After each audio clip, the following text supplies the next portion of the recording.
All right, hey, we're live Monday night, 7:03, a little late. We're usually right on time, but not tonight. So hopefully everybody's having a good Monday. And it's snowing here in Warsaw, Illinois. I think it's snowing a lot of places. The weather's kind of crappy. I think we got some single digits coming. So nobody's fishing from around here unless you're ice fishing here soon. So what else better to do than to watch a Monday night live podcast? So we got a special guest tonight, Kirk Luckey, new competitive angler in the sport with Twisted Cat. So we're going to dive deep and see what we can learn from him. He's got some different bait tactics and very interesting, something you don't hear a lot of in the competitive sport. So we'll bring him in here in just a minute.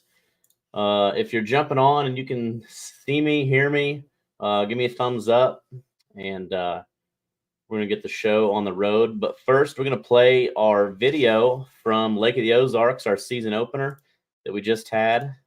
It was a great event. So here we're going to play the video. Once the video is done, we're going to bring in our special guest, and we're going to get the show started. We're here at Alhana Resort and Marina. A big shout out to them, and also a big shout out to Tri-County Lodging Association for bringing us here. Let's get this day started. Hey everybody, we're here at Lake of the Ozarks. This is our 10th season. This is our season opener, New Year's Eve weekend. 2024 season is just getting kicked off. It was a brisk morning, 28 degrees. We had 46 teams and 2 grassroots teams. So a great turnout with the weather. New Year's Eve weekend. We're here at the Alhana Resort and Marina in the Blue Cat Lounge. Last night we had our captain's meeting. A lot of people come and hang out at the world famous Netflix show, The Ozarks. But the guys are out there. Pre-fishing has been a little tough because the weather has changed. It's rained, it snowed, it was cold. Now we got warming temperatures. So we'll see today if they went out and they found a shallow water bite or the fish are still deep. So it'll be interesting to see how these anglers do, if they got big fish. Because again, today's a 5 fish limit. They can have 2 over 34 and 3 under 26 inch. That's the Blue Cat slot around here. So I think we're gonna see some big bags. I'm gonna say 88 pounds wins, but I don't know, time will tell. All right, it's 34.61. You guys want to grab that fish? Stand back with a quick picture of you. All right, good job, guys. If you could just dump those fish back by the boat and hand them up to somebody, I appreciate it. TJ and his son came from Jeff City, from Midmo Upholstery. Big shout out to them coming down, hanging out.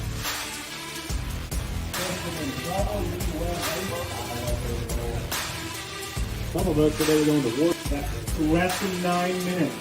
6 teams, it's 100% payback at $13,800. Plus our Castaway Customs, $500 big fish. So it's 100% plus $500. So a total of $14,300.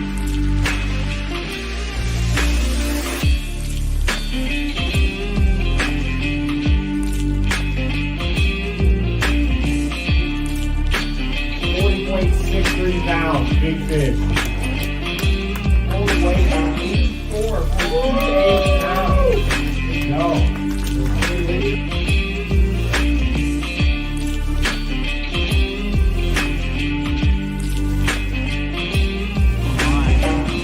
Kirk's already got gloves on. That only means one thing. All right, our third place team was 66.26. John Spadafora, Brian Saunders, $1,840. Second place, JT Ray, Cassie Ray, and Justin Ray with 84.28. And this is the biggest weight I've had at Lake of the Ozarks for sure, 94.02. Justin Clare, Aaron Sherman, $5,520. And they got our Castaway Customs Big Fish, $500 on top of that. Our next tournament is going to be February 3rd at Grove, Oklahoma at Grand Lake of the Cherokees. And we hope to see you there.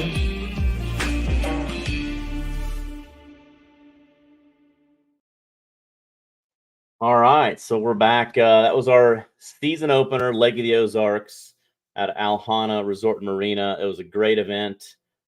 No better place to stay at Lake of the Ozarks, kind of on the big end, and you had the Blue Cat Lounge from the famous Netflix show, Ozark. So a lot of fun history. And again, it was a lot of fun hanging out there with the anglers for New Year's Eve weekend and great fishing. So last Monday night, we had Justin Clare on, first place team, and got to learn a lot about him as an angler and, how far he's become, where he's not just won the Lake of the Ozarks, but he's also done well on the Mississippi River, the Missouri River, which makes you a really good angler. So, again, with this year, with the 2024 season, we've got a lot of different bodies of water from the Missouri River, Lake of the Ozarks, Mississippi River, Upper and Lower, Illinois River, Green Lake of the Cherokees coming up next, Kerr Reservoir, Arkansas River. So a lot of different bodies of water, and to be the best of the best, we're going to find out this year,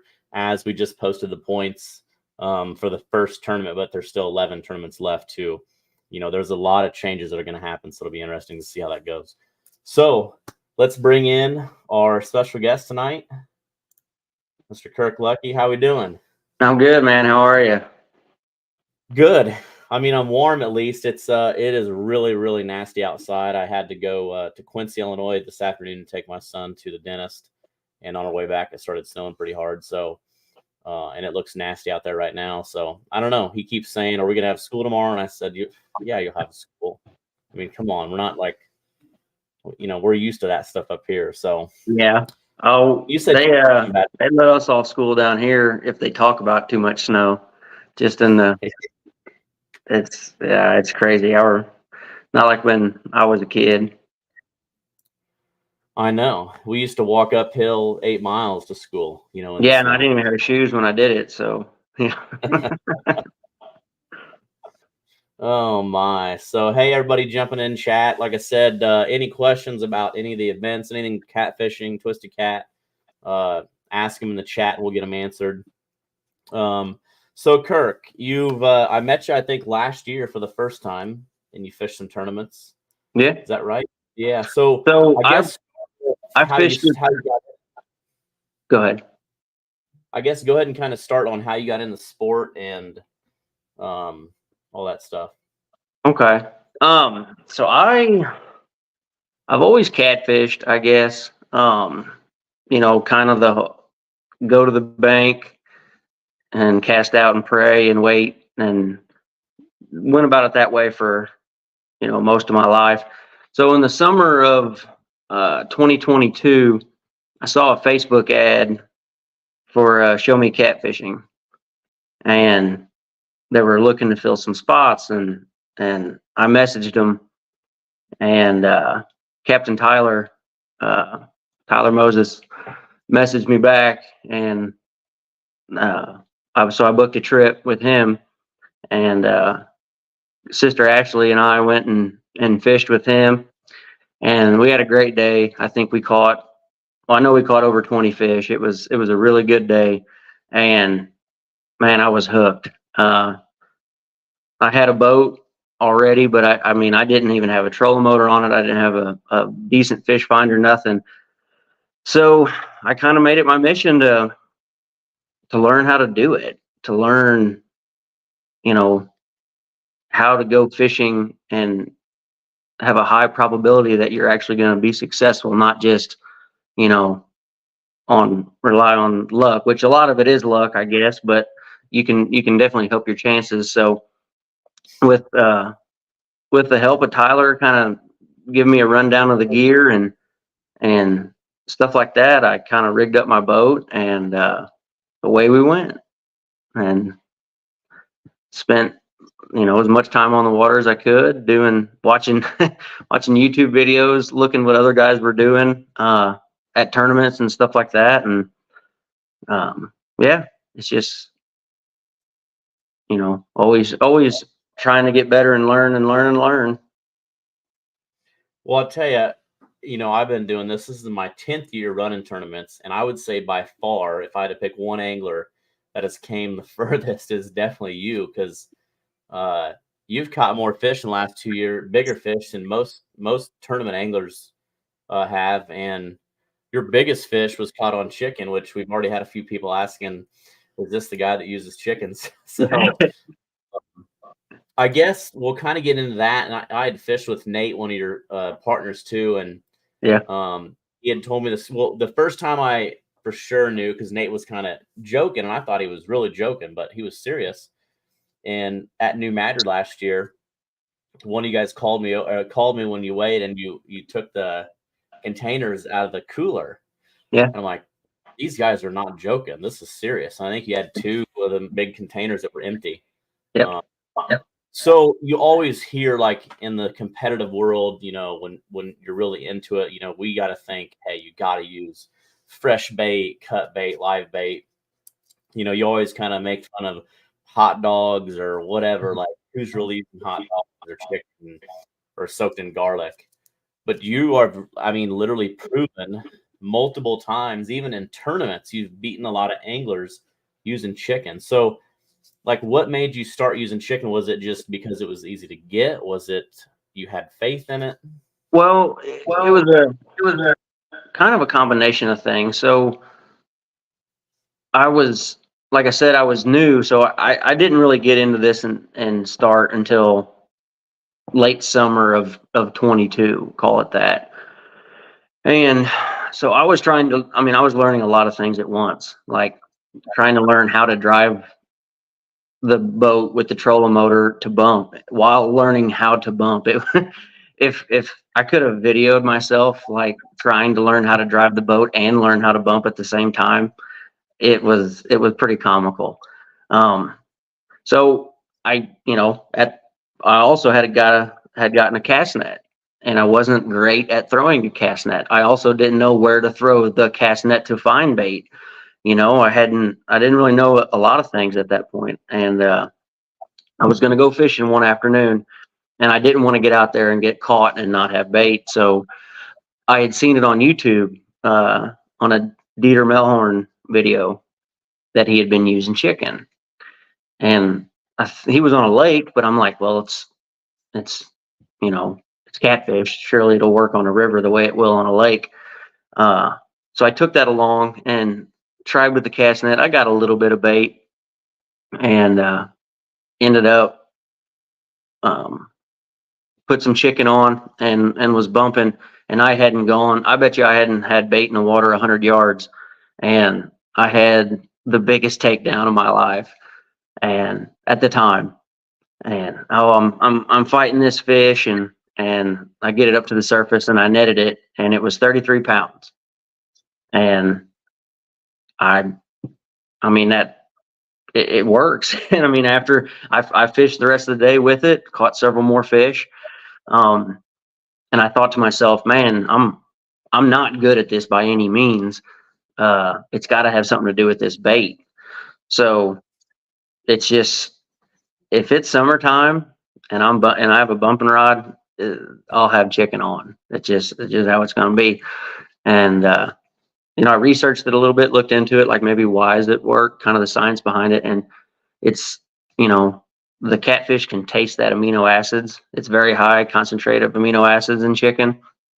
And I think it's way up there. I mean, it's not the highest concentrate. I know chicken or a turkey breast is higher, but I'm not sharing the turkey breast with the catfish. I'm sorry. I'm going to keep those to myself, but you don't need to if you're catching like you are with chicken. So yeah, exactly. So yeah, I mean, it started from a place of, I was new and I wanted to make sure I had something to use as bait. And it kind of has proven itself enough times at this point, obviously, that I'd put it up against anything. That's my opinion. So Clyde's asking, do you dope it up with something, or do you use plain chicken? I buy it at the store and throw it in the cooler, and I pull it out of the package and cut it up on the board. Like, I don't touch it. I don't do anything to it. I tried. I did that too. I tried several different ways. And all it did for me was add effort.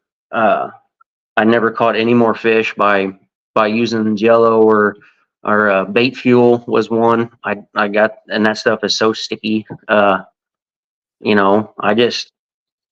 have just as good a luck with straight chicken that I don't mess with anything else really. So this is your most recent catch on chicken, correct? I think that was the 51 the other day. I think that fish came on shad. My latest biggest one, that go back down there, I think that was it. Up. Oh, up. Yeah, right there. I think, I don't know. It was that 77 I caught the other day. That fish was on chicken. That one right there. That was on chicken. That's a giant. Yep. 77. My biggest fish in 12 years is 76. Really? So, and this isn't even your biggest. No. The thumbnail that we're using is the biggest, and yes. That's what is that? 94. 94 pounds on chicken. Yep. And I would never believe you. There's probably a lot of people on here right now that do not believe this, but I do, because I've seen him. He's now sending me pictures all the time of his bait board and his hooks with chicken. And it's crazy. So, it's like I said, I'm going to start using some chicken too. And it's easy because it's tough to get bait a lot. Fresh bait, sure. And like you said, the amino acids really have, is said to be, I know there's a lot of amino acids in stink bait. But that's awesome that you're catching it on chicken. And also tell them about you and Nate when you're going to bump. Tell us that scenario. Nate uses skipjack. You use chicken. What's your guys' deal? Nate is just convinced that he's going to outfish it one day. And it's always good to have multiple baits because you just never know. And so he'll always start with whatever bait he wants to use that day, whether it be shad, whether it be skipjack. So what we do, our routine is I start with chicken and he starts with whatever else. And once I've caught 3 fish, then he switches to chicken, or whoever catches 3 fish first, then we would switch and use that bait.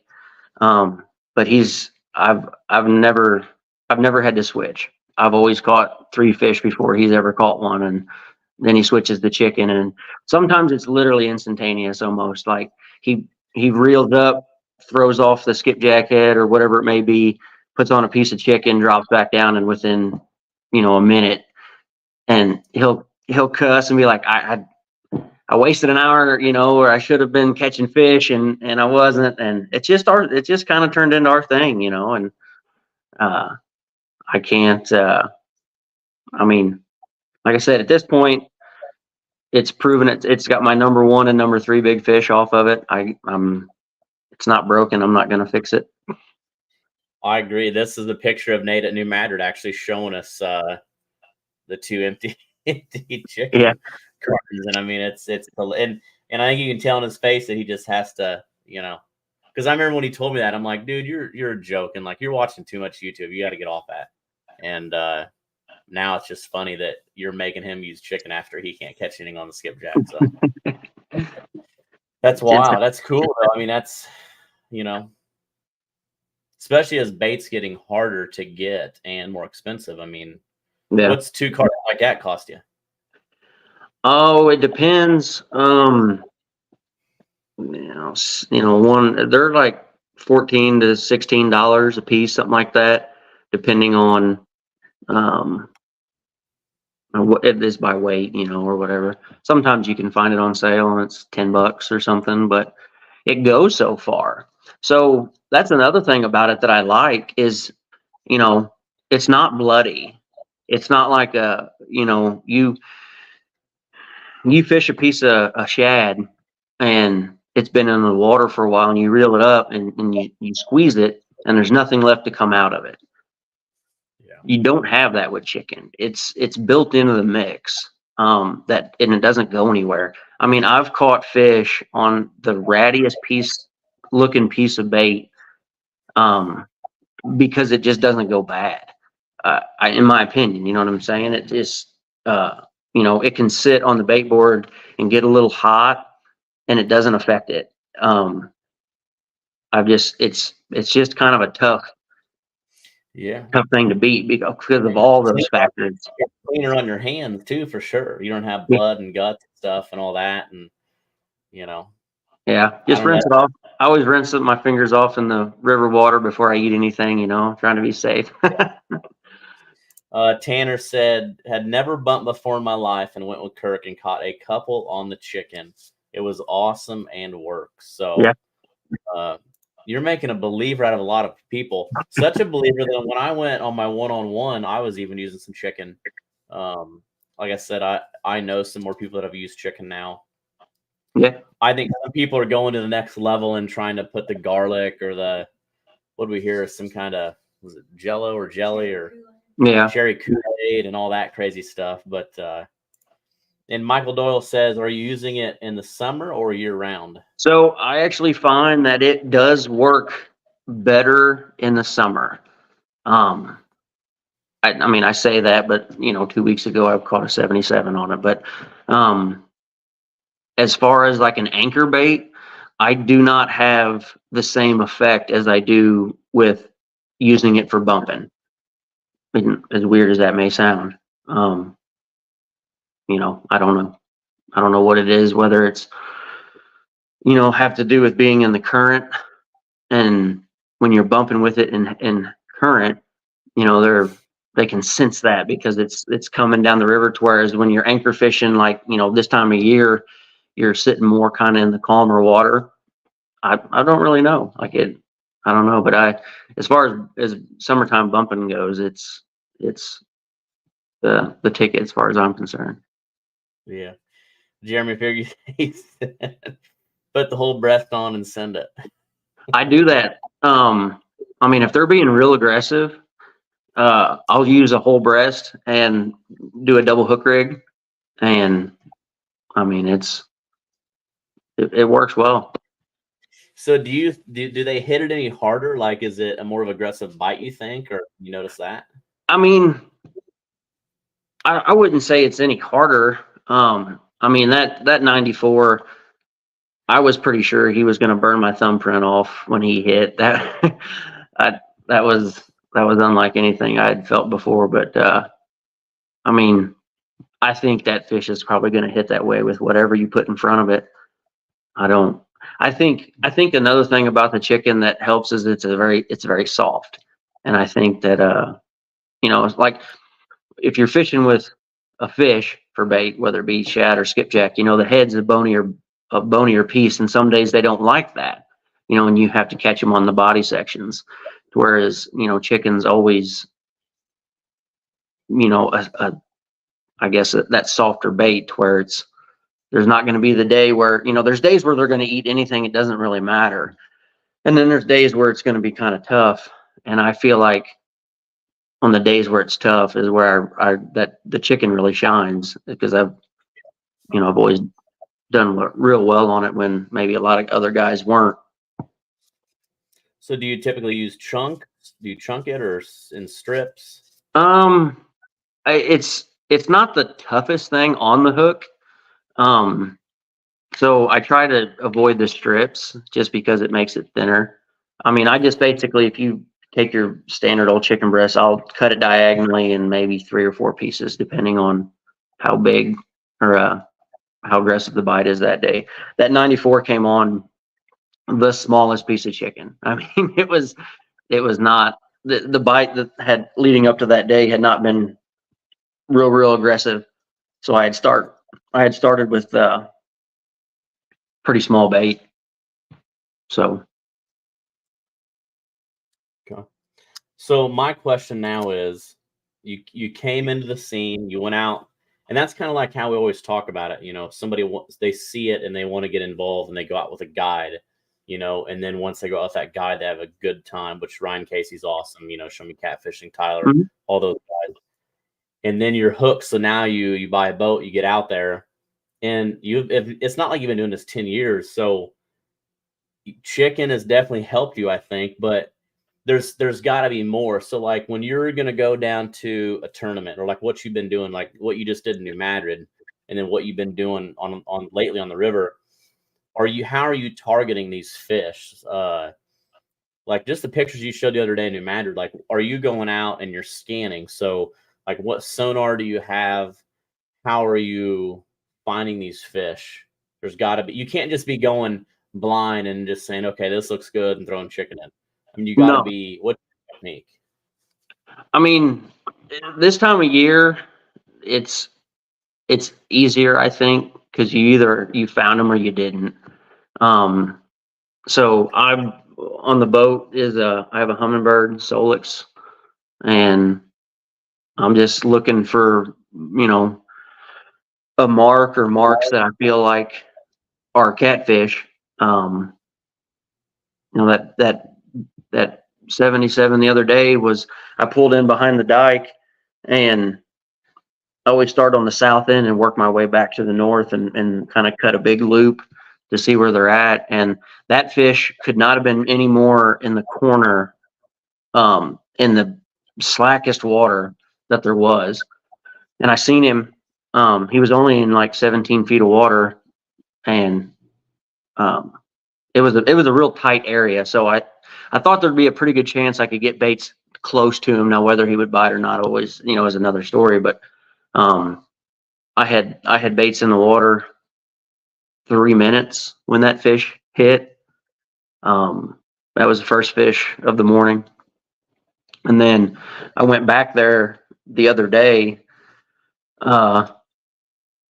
went in there to scan, and they were in the complete opposite area that they were when I caught that one. I come in on the south end, and they were right there hugging that dike. They were on the north side of the downstream dike is where they were all sitting. So I did I kind of spot locked out in the current a little bit and then threw to them. And again, that fish, bit pretty well instantly. When I seen the marks, I mark them.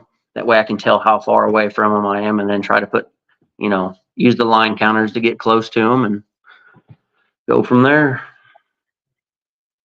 So how many did you catch that day? Which day? In New Madrid. We caught 58. I mean, that's like what they're doing in New Orleans. You know what I mean? Yeah. Yeah, it was that day right here, correct? Yeah. Yeah, it was a fun day. I mean, we had 4 guys in the boat, and most of the time if you go fishing and you got 4 guys, you're like, well, it's going to be kind of boring, and you're only going to get to reel in a few. But that day, just kind of all the stars aligned, and it worked out well. When we scanned it, pulling up in there, I mean, the 2 of the guys on the boat that day were pretty new to fishing, and then Josh is who fished the Lake of the Ozarks tournament with me. Yeah. We looked at each other and we're like, this is fixing to be fun. And we literally just, I don't think we moved the boat 150 yards all day, just worked this stretch of bank. And Josh had an apple Danish in the boat, and he said, as soon as we catch a 50, I'm eating that. I said, catch a 50 or catch 50, and because we had caught like 10 fish at that time, and I'll be damned if we didn't make it. We ended up with 58. So he got to eat his apple Danish, and he didn't share any of it with anybody. I was kind of upset about that. Oh, I'll have to give him crap about that. Mm-hmm. So that's kind of the joke now. Yeah, Court said you'll hear him say things like, I like the way that bank looks. Then lo and behold, he's marking fish on the screen.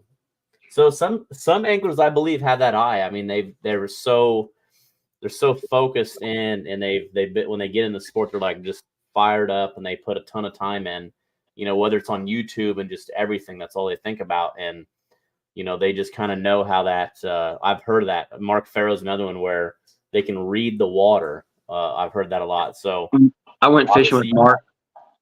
I fished with Mark once, and that dude's just like a machine. He knows where they're at, and he knows how to get them in the boat. I mean, he's forgot more about fishing than I'll probably ever know, honestly. But super nice guy. I really enjoyed. We booked a trip with him, and it turned off really cold, about like it's going to be, this coming week. And he said, we'll go, and we'll do it anyway. And we went. And we had a really good trip. And yeah, he's a good dude. Yeah, he is. He's collected a lot of money from Twisted Cat and a lot of plaques over the years. Yeah, I guarantee it. Yep. Now that she's going to be always saying he reads the water. Yeah. I don't know if you can see the comments that when I share them on the bottom. Yeah. When you share them, I can see them. I And don't he know. said it You was just kind of look. It was. Yeah, it looked like it was, Josh. Thanks for eating it all. I don't know. I think when you have a little success at something, and if you try something and it worked for you, you remember that, and well, we're always looking for that pattern.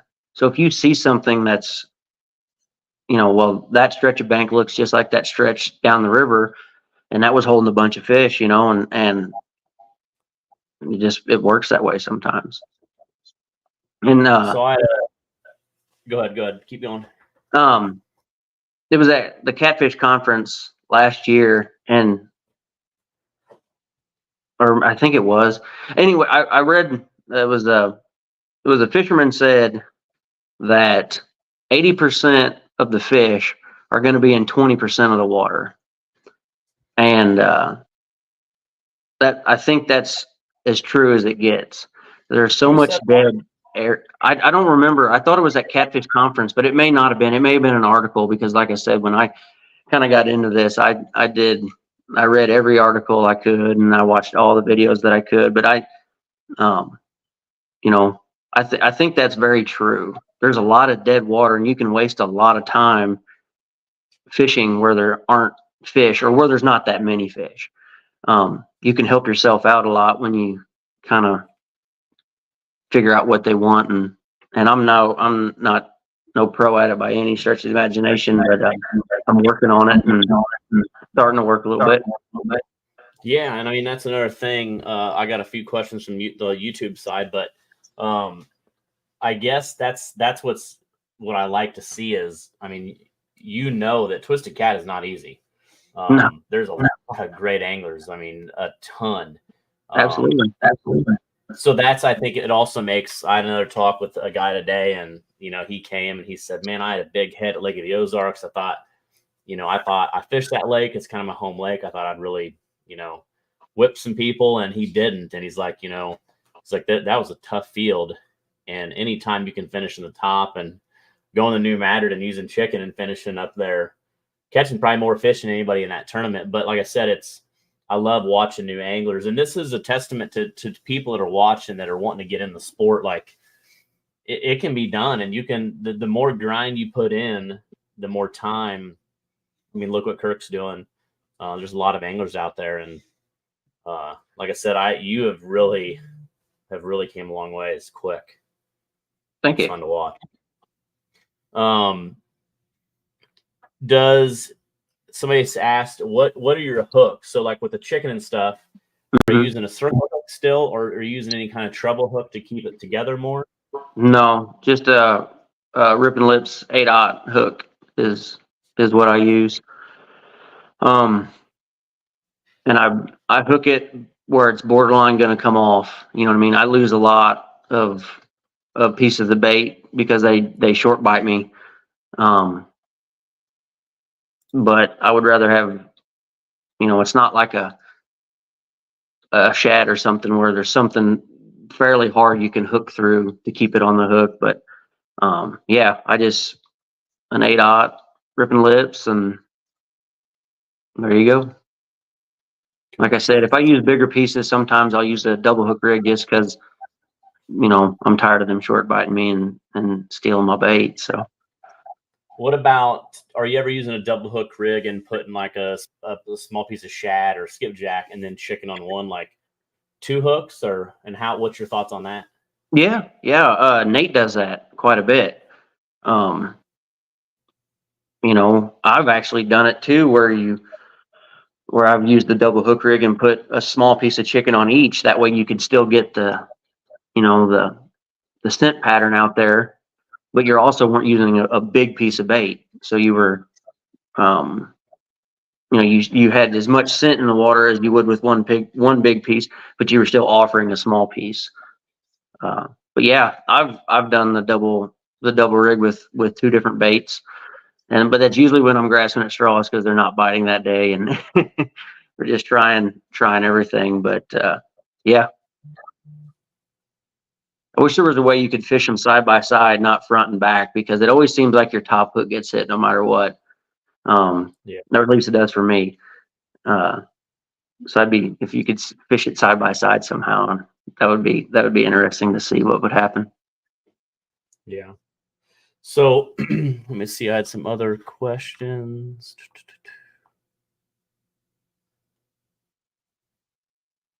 Okay, so on sonar, when you're scanning, you're going to an event, I guess, especially since you're pretty new into this. I mean, just a few years. Let's say you're going to, so you're going to go fish Grand Lake? Yeah. Have you ever fished there? No. So give us how you're going to take on that lake. So let's say you don't get to pre-fish, or maybe you go a week before. Like, what is your goal to go to Grand Lake and be successful? Like, are you going to start reading maps on your phone, on your iPad? Are you going to start marking spots, and then when you get there, check those spots? Like, give us your breakdown.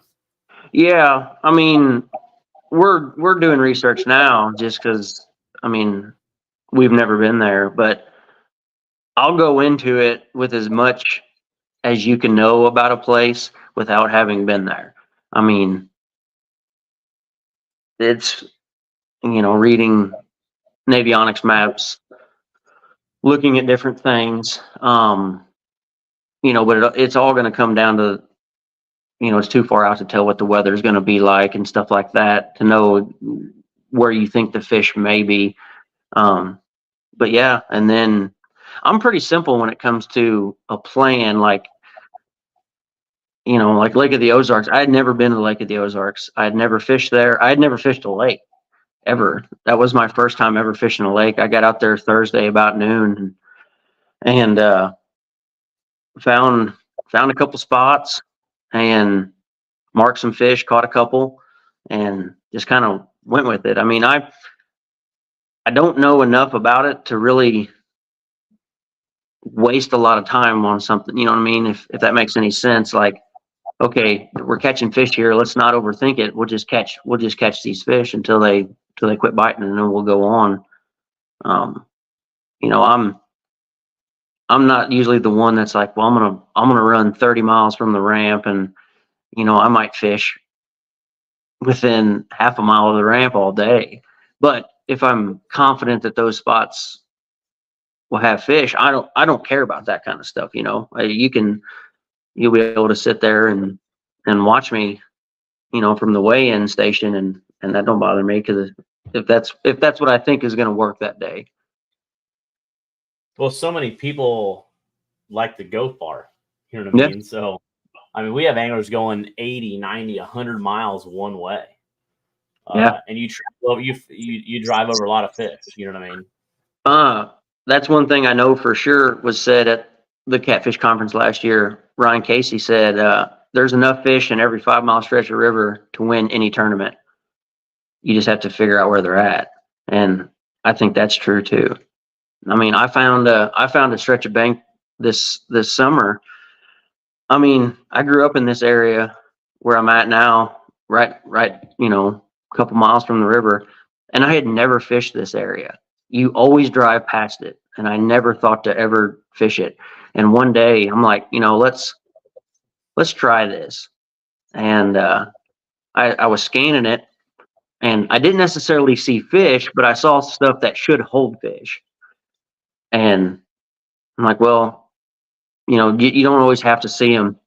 And so we went up to the top of it and started bumping. And at that time, Courtney hadn't caught a fish yet on bumping. She had been trying, and it just hadn't worked out. And so we started bumping, and we weren't very far into it, very 100 yards maybe from the start of the float.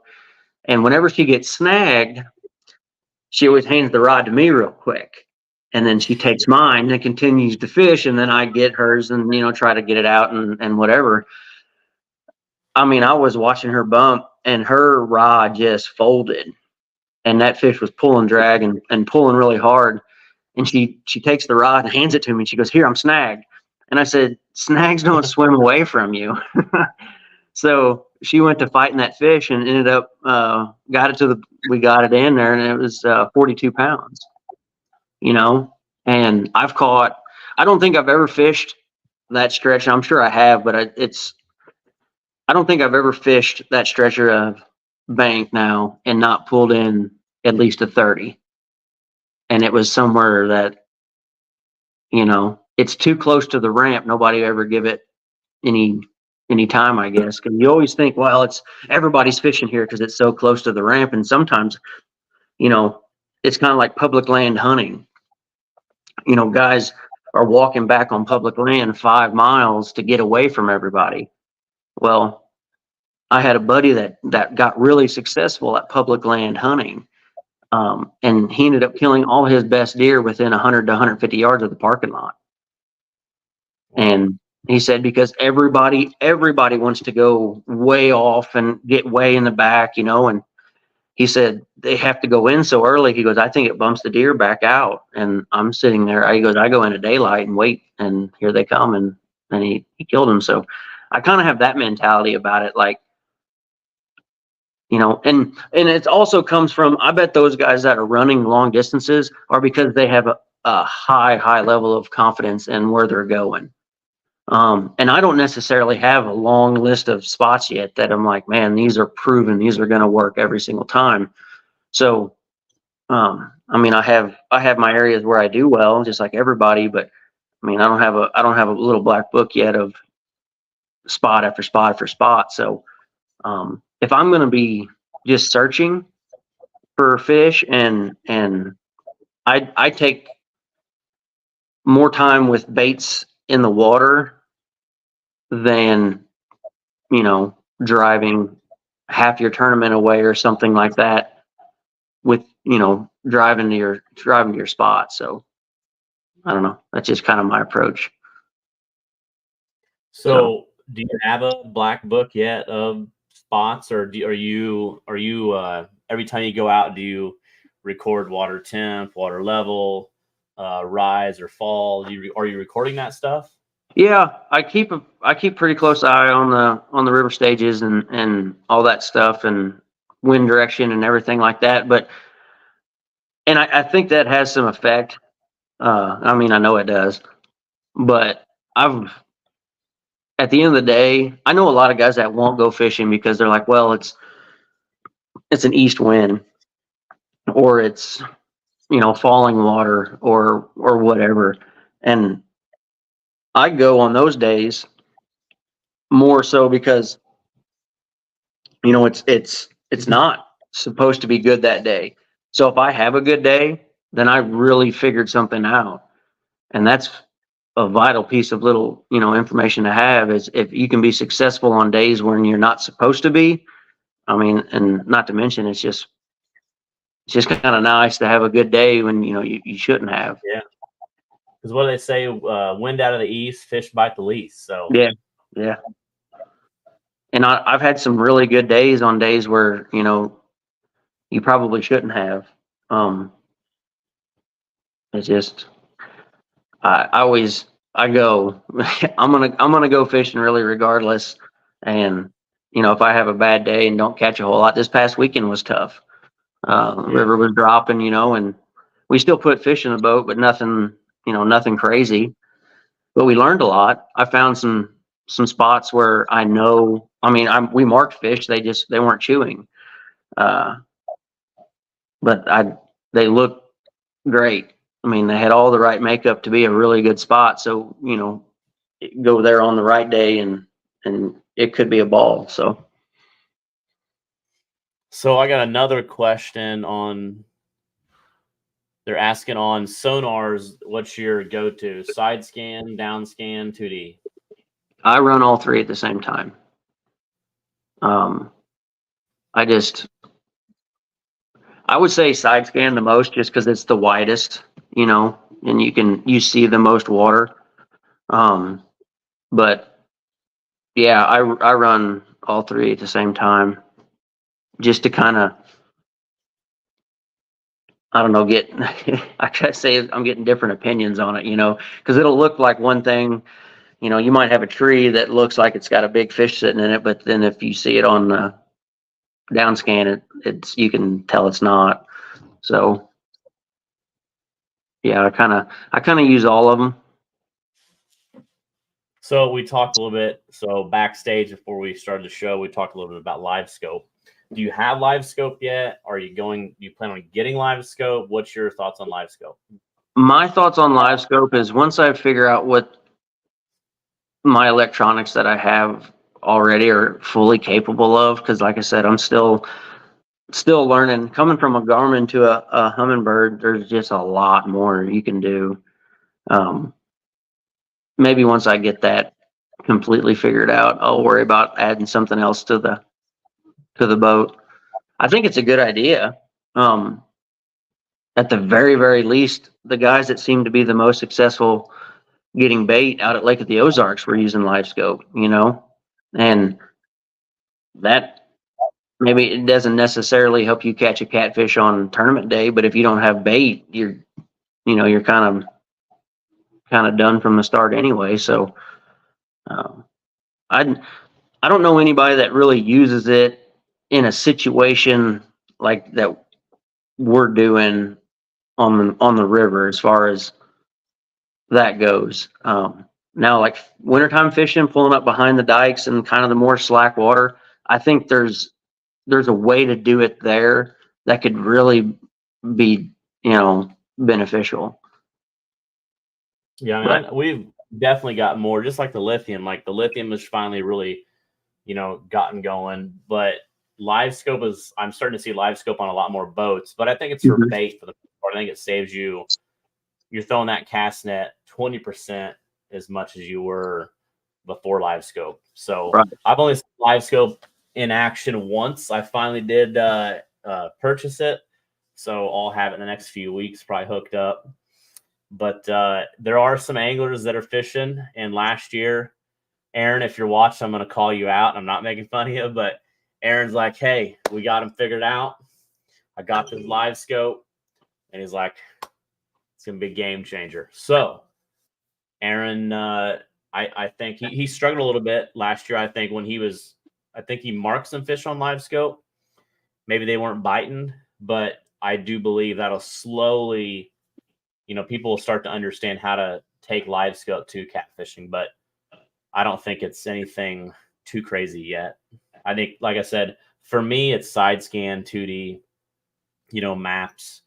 If I'm trying to stay on the rock revetment, or if I'm marking on side scan, I'm marking that structure as I'm going up or down river, and then I can kind of start back bouncing to that. So, yeah. But there's, like I said, the river's big. There's so much out there. And, every time you go out, you learn something new. So I think the time on the water and just like I said, watching videos and listening to other anglers, that's why we have all these different anglers and different aspects on the show on Mondays. But I think that we learn a lot. He said Aaron said it's great for bait and learned it takes too long for marking fish. So, but I said, but Aaron, you know what? He's trying. So that's cool that he's out there and he's putting the time in. Yeah. And that's what it takes. Somebody's going to figure it out. I mean, somebody will figure out a way, even if it's not 100% or if it's not, if it's not the way we think it will be right now, there's a way to apply that and help you put fish in a boat. I'm sure of it. True. You cut the wings off. You got the wings off the chickens before we throw them in. Clyde says, what are your thoughts on a tournament with no electronics? And, I've heard this a lot. So let me hear your thoughts and then I'll give you my thoughts. Fishing a tournament with no electronics? Yeah. Well, I guess, it depends. Like, if you put me out on this home stretch of river here where I live and told me I couldn't use my electronics, I feel like I'd be fine. you know, I know the area enough. Now, if you put me on Grand Lake next month out there and said, "Here, have a ball," but you can't, if you took my fish finder from me before I took off, I don't really know what it's you become so reliant on it. It's such a good tool to have. Like I said, you don't even necessarily have to see the fish. Using your maps and seeing the ledges and all that stuff, that right there it can be a game changer for you. So, I mean, I think if you had a tournament with no electronics, wherever you hosted it at, the home team would win. That would be my opinion, because they would be like, well, that's fine. We over here works good and over there works good. Towards the rest of us would just be scrambling around, and you know, you would be try to apply the knowledge you have from everywhere else to the situation you would be in. I'm sure there's Yeah, guys that know enough about fishing. I mean, the guy you had on last week, he'd probably still whoop me pretty bad even if I had a fish finder and he didn't. So yeah, I don't know if Justin's on here or not, but yeah, I mean, it's again, that goes back to like the one-on-one stuff that we're doing. I think that'd be something fun to do in a one-on-one type thing or something. But I think the no electronics, again, there's so many. Every angler is different, so I don't think that electronics are just. I mean, some anglers are really, really good at it, obviously, but most people are using the navionics to at least get started. Like if they're going to a lake and they say, hey, you're spending an hour or two on your navionics at home or at work and or whatever on break, but you're finding those spots and then you go and kind of scan. And, I think some people spend so much time trying to find fish, and, those fish move. And how many times do we see a guy's on them on Thursday, on Friday, the weekend before? yeah. I mean, I'm going to tell you right, here's my tip of the week is if you're on fish on 7 days out, 5 days out, 3 days out, 2 days out, maybe even 1 day out, do not trust they're going to be there. I mean, it's just more and more I hear that they killed him the weekend before. I'm going to throw Donna Moore out there.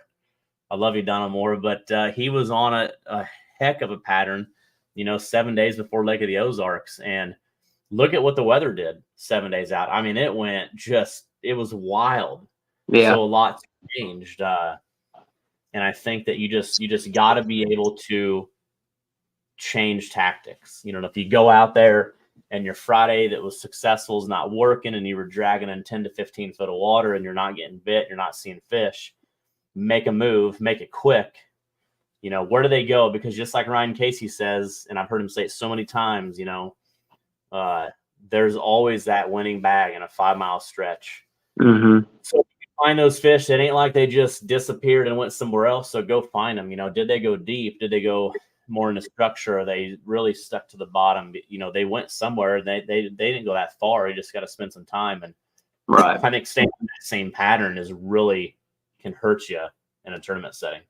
Yeah, like you can't keep doing the thing that's not working for very long on tournament day. If you're trying to figure stuff out the week before or something like that, that's one thing. But I mean, chances are if it's not working in an hour or two, it's not going to. Like, and the guys that are really good at this, I feel like, are the ones that recognize that pretty quick and have a plan B or have plan C. You know what I mean? This works, and if this doesn't work, we're doing this, and if that don't work, we'll do this. Yeah, I think, I've back in 22, we fished the tournament in Cape. It was a king cat, and then the weekend after was your tournament in New Madrid. We fished on Monday, pre-fishing for that king cat, and we had over 100 pounds. Would have been our best bat, best three that day, and we were just, oh my god, we were riding high, like this is great.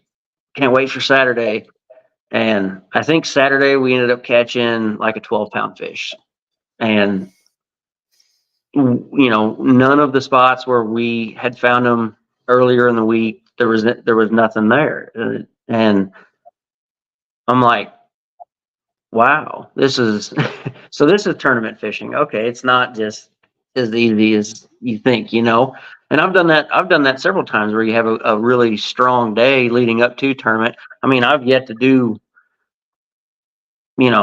great at a tournament.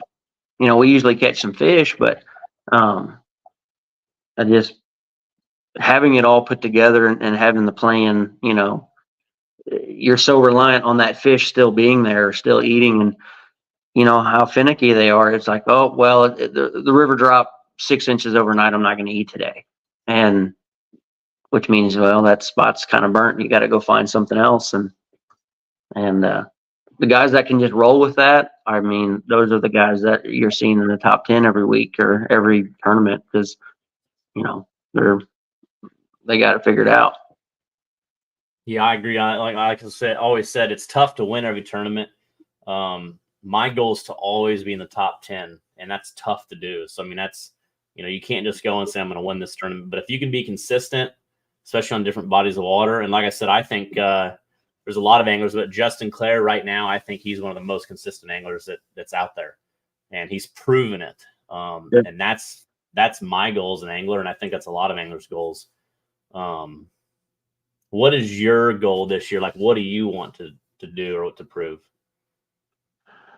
Well, I mean, you've already won over 90. Yeah. What's next? I would love to have just a really good day at a tournament. I don't need to win it. Whatever it may. I want to have a day that, when you're going back to the ramp, you're like high fiving about it. You had a lot of fun. Like New Madrid last year, we caught 32 fish that day. We didn't win. Obviously, we didn't even make the top 10. But man, what a day! It was catching fish and having a good time. Like days like that. I don't know. I would like to have a really strong showing in a tournament this year. That's really my goal, just to keep learning and keep getting better at this, and catch a 100-pounder. That's well, the rate that you're going, I think that's going to happen. You know what I mean? I had caught a fish, a 10, a 20, a 30, a 40, all the way up. I needed a 50. I'd never caught one in the 50s. They'd either be high 40s or 60s, and I caught my 50 the other day. So I got the only one left is in the 100. So that'll be, I guess that's my goal. I think that's everybody's goal that does this, though. That's awesome. So let's go back to that New Madrid tournament where you caught, I think we had close to 60 teams. You caught 30 some fish. Mm-hmm. And was there a point where what was your big fish, would you say, in your bag? No, I think we had two that were, 21, 22, something like that. Yeah, it was something around in there. You had like around 70 pounds. Does that sound right? No, I think we were like 60. So in the 60s. So yeah. Was there a point where you're like, okay, we've caught all these fish. Do we make a move? Like, where are the big fish? Should we move further down? Should we move further up? Was there a point that you thought, do we move? Do we stay? Because you always hear, always bring Jason Jackson up. He says, don't leave fish to find fish. Yeah. So what was your thoughts? We left fish that day to find fish, and it didn't work. We made a run to a place that I had found fish earlier that week. I found there was some pretty big marks, and I'd caught a pretty nice fish. Okay, and actually I seen a guy catch one there the year before in the 2022 tournament, and that fish had to have been 50s or 60s. We were actually anchored at that point, and they went bumping past us, and they caught it right in front of us. So I just kind of store little pieces of information like that. Well, that week leading up to last year, I kind of worked that area a little bit, and I mean, we went up there. We wasted with the drive and everything well over an hour, probably closer to 2, and never got a bite. And went right back down to where we were and picked up right where we left off. Started putting fish in the boat again, and it's like, there had to have been a good fish there somewhere. And we watched a boat. They pulled in, kind of closer to the bank and spot locked and caught. I don't know. You can't really tell how big. It was bigger than anything we had caught that day. I mean, they caught a really nice fish pretty well, bam, right off the bat. So I'm like, well, they're here. We'd move in, we move out, we move down, we move up, and I don't know. I thought we'd catch something bigger eventually. I just thought maybe we'd weed all the little ones out at some point, but it didn't happen. But I caught that piebald fish that day, and Nate caught an albino, and so yeah. I mean, that was a win. I mean, that fish was arguably just as cool as a 100-pounder. I mean, it's pretty neat. Yeah, I'm trying to find that fish. And you said you're going to get it made, right? Yeah. My buddy Blake's making a replica of it for me. So here is that. That is cool looking. Yeah.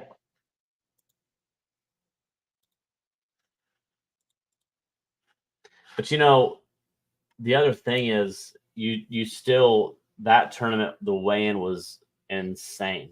I mean, yeah. You talked about LaPlante and Davis coming in, sitting in the hot seats with 134, something like that. And then Phil King and David Shipman come in and beat them out of that. I mean, this is a 3-fish limit, That's a giant. So that's, when you get bags over 100 pounds, you got to be high-fiving all the way. And I think we had several over the 100 mark. Yeah, that day was, I thought it was going to be a good day. I mean, they seem to be biting. I figured somebody would, there's so much talent. Anytime that there's a tournament, I mean, the list of people that are there, there's so much talent on that list. And those guys have so much, history of those areas. They've been fishing them for so long and stuff like that. It's just such a mountain to overcome for somebody like me to beat any of them, honestly. Like, I guess that's why that's a goal of mine, is I don't even have to win it. I just want to be, I want to see my name kind of wiggled in there like Hunter Jones Chris Jones, Hunter Stout. Chris Stout, Hunter Jones. Yeah. Stout coming for you in 24. You know what I mean? Like, that to me would be just fantastic. Because I look at those guys and, and there's so many others too. Oh yeah. I mean, those guys on that stretch, I mean, they're some of the best in the country, 100%. And I mean, think of, for me as a director in their shoes, I mean, they got to know there's anglers that are coming for them and gunning for them and getting better. I mean, look, you've been doing this 2 years, and I mean, you put some solid fish in the boat, and you're gonna be a force to reckon with. I mean, you already are. I hope. I mean, I'd love to. I mean, I really don't halfway anything in my life, I guess I would say. And, I really, that day, like I said, I went on that guided trip and I just got the bug, and I'm like, man, I really want to be good at this. And that's just kind of been what I've been working on, time on the water and listening to those guys that have been doing it. And, it's a lot of fun. Yeah. Let's see. Derek asks, what do you do when you're fishing a falling river versus a rising river? So What's your thoughts there? You kept pushing Well, fish up and down. Give us your thoughts. well, like this past weekend, the river was falling, and even in the winter, it had pushed the fish out from behind the dikes, and they were in more current than. And this is really only my second winter catfishing, so uh, I'm learning every trip. But we were finding fish in more water, in heavier current, deeper water than what I had been. Um, so I mean, I guess the falling water had them, searching for deeper water. I didn't expect to find fish in the amount of current that we found them in, just because of the water temp. I mean, the water temp was 38, something like that, which is the coldest that I've seen it so far this year. Um, so I guess that probably had something to do with it too, the drop in the water and the colder temps. Yeah, that's chilly. Yeah, That's some cold water. yeah. So, and when you're fishing, you come into a tournament and you pre-fish on Wednesday or the weekend before, and you're on that pattern. But let's say we're gonna get a bunch of rain, and the river's gonna push up, water's gonna go up 4 feet. So, what are you thinking there in the summer?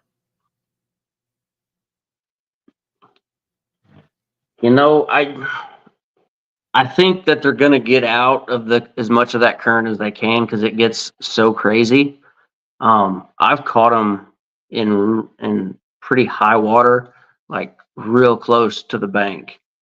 Try to get where that seam is up against the bank, where it's not as fast. And I mean, it's flooding all that stuff that has been exposed.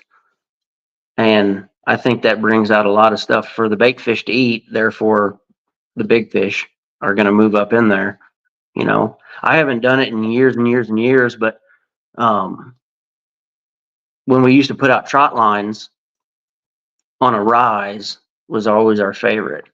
We'd find us the stretch of bank, a rocky bank or whatever, and put your willow pole in the rocks, and your top hook.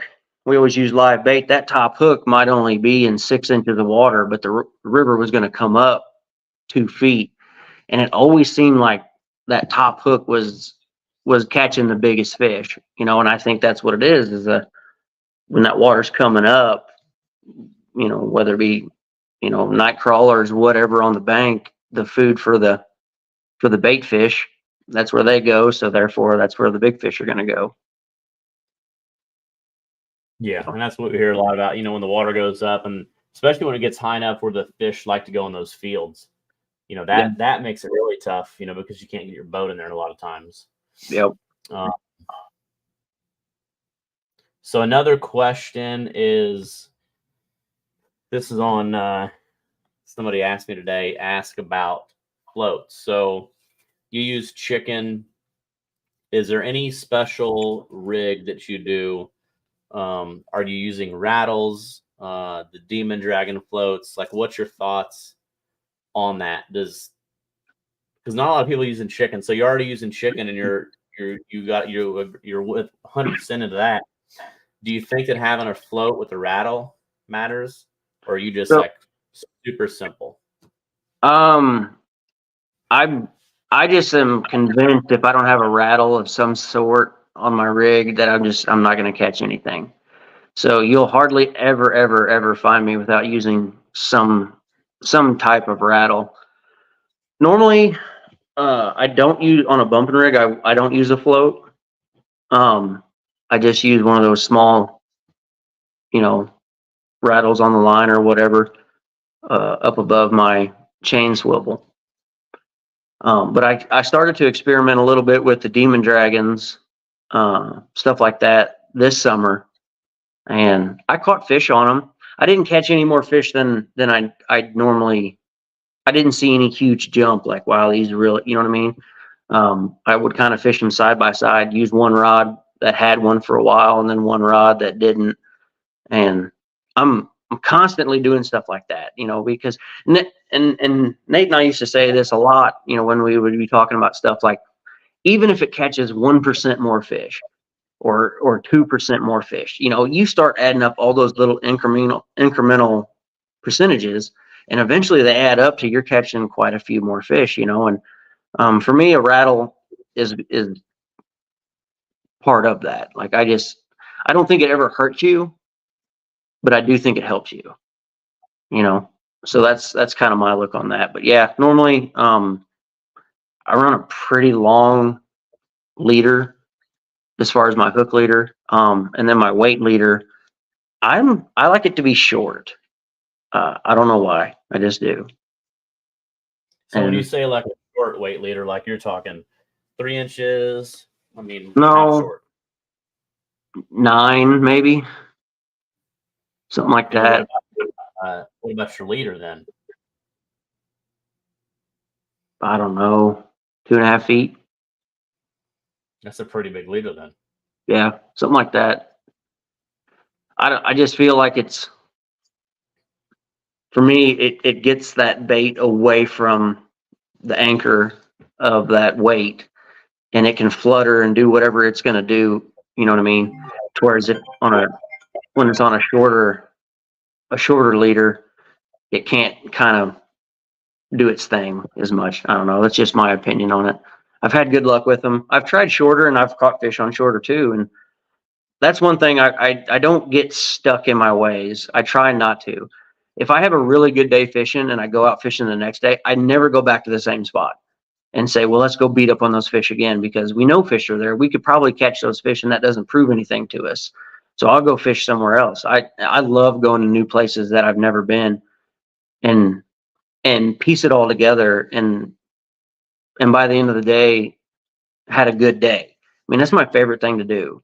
And I'm so new to this that I get to do that a lot, because there's still a lot of places, like I said, the lake of the Ozarks, that's the first time I ever lake fished. Yeah. So that's kind of what I like to do is, I just find the new spot, figure out what's working, what's not, put a plan together. I guess I kind of treat every trip like it's a tournament in that aspect of it. Like, let's see what we can do today to be successful. So even if you're not tournament fishing, you don't get complacent, and that's what I was talking to a guy today, and that's why I said, like, when you're tournament fishing, you can't, it's one thing if you're just by yourself and you go out there and you throw the anchor and they're not biting and you're playing on your phone, and you know what, I'll sit another half hour and that's fine. But tournament day, like, you're not going to do that. It's all in. I mean, you're going to make moves. You're going to really fish hard. So if you have that mentality, that's good, even when you're just out there fun fishing, because everybody can get lazy out there. Yeah. Well, I'm pretty competitive, and I want to be successful at this, and I don't mind to lose, if I just get beat by somebody that's better than me. I'm good with that. But if I lose because I just got stuck in a rut, and I'm like, well, this ain't working, but man, let's just stick with it, and that wouldn't sit well with me. So, yeah, I mean, that's kind of my drive behind that. Yeah. So what is your favorite place? What's your favorite body of water so far to fish? And then what's your bucket list place to fish? Oh, I don't know. It's hard to beat. I mean, I'm 10 minutes from the Mississippi, and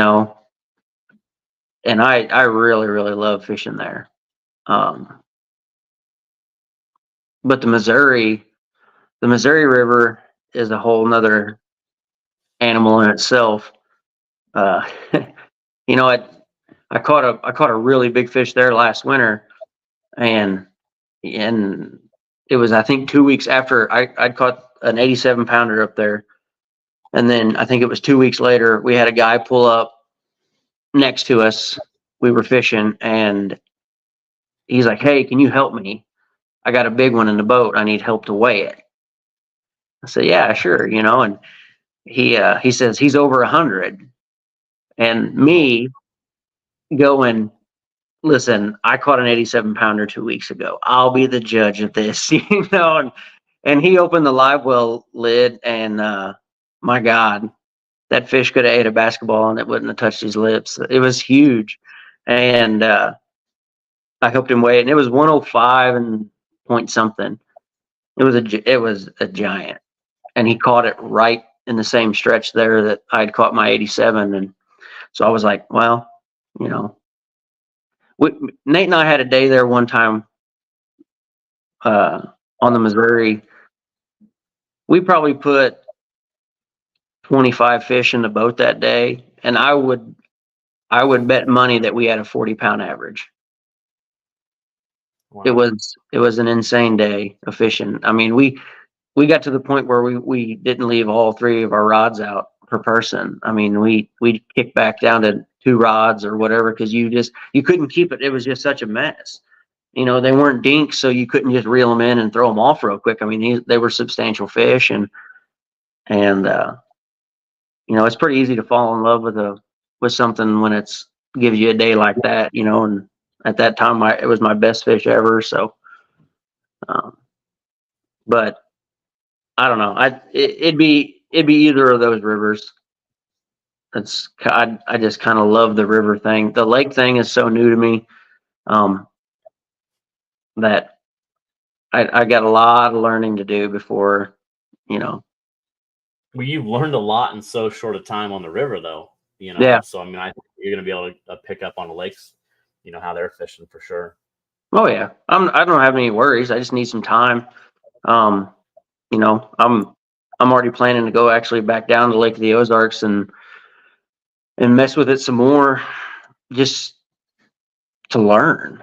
I mean, the fish are in there. We've seen it. I mean, those guys they brought some dandies back to the weigh-in. They're there. I just need a little time. I'll get it figured out. So let's share this bad boy. So that's the 94. 94 that was on chicken. Yep. And that is an absolute pig right there.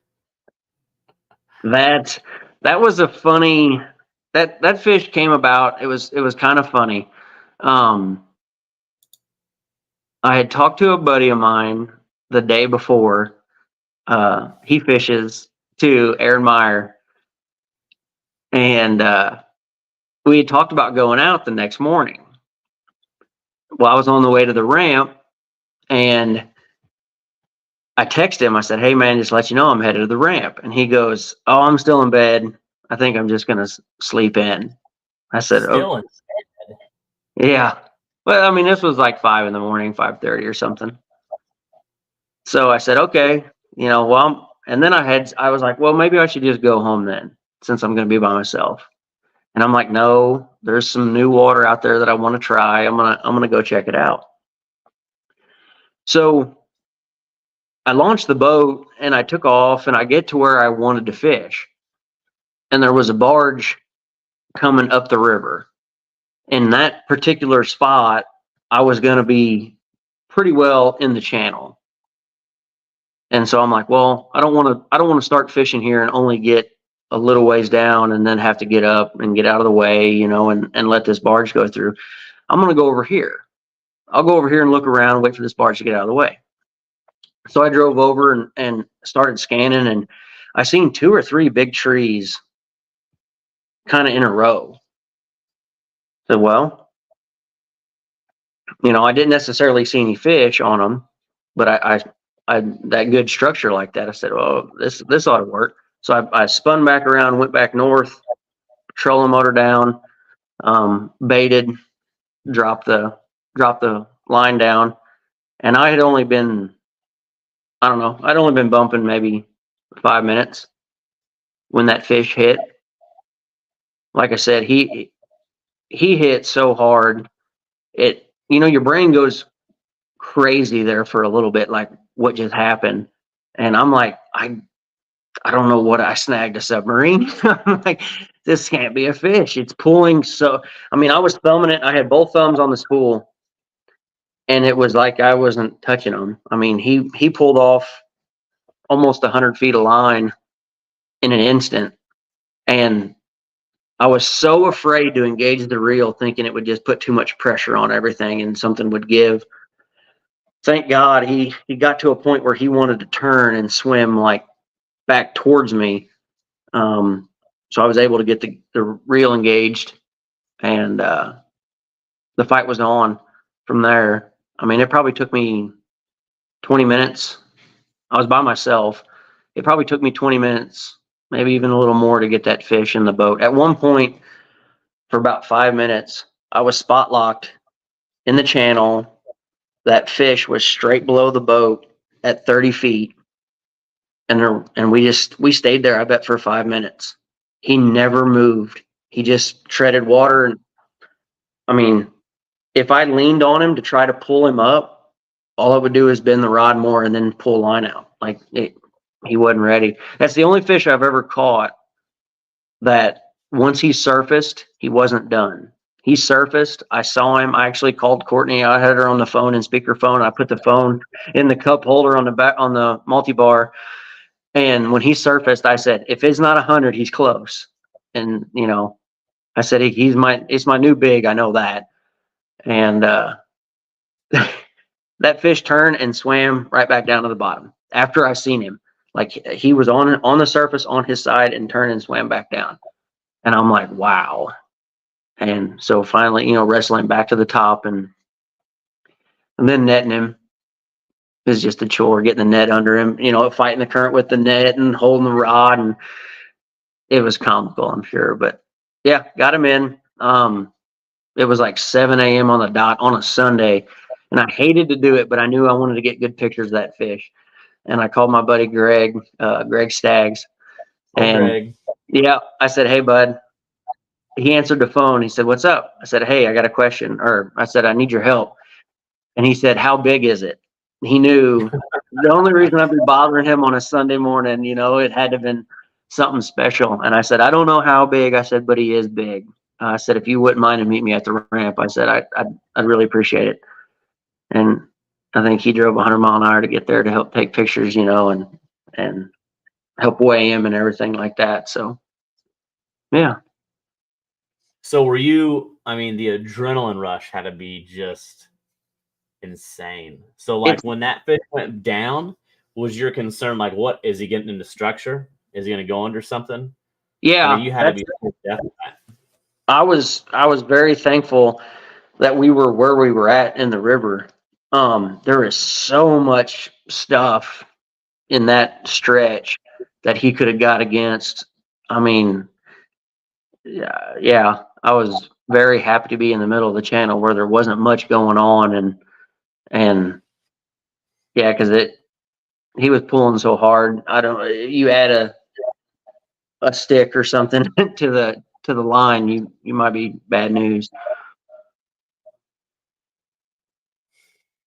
Yeah, that's wild. That's always a thing where, you know, I've been in those situations where, you know, the fish would swim up river and go down and they get hung up in something and, you know, they pop loose. But so much can happen, especially when you're by yourself.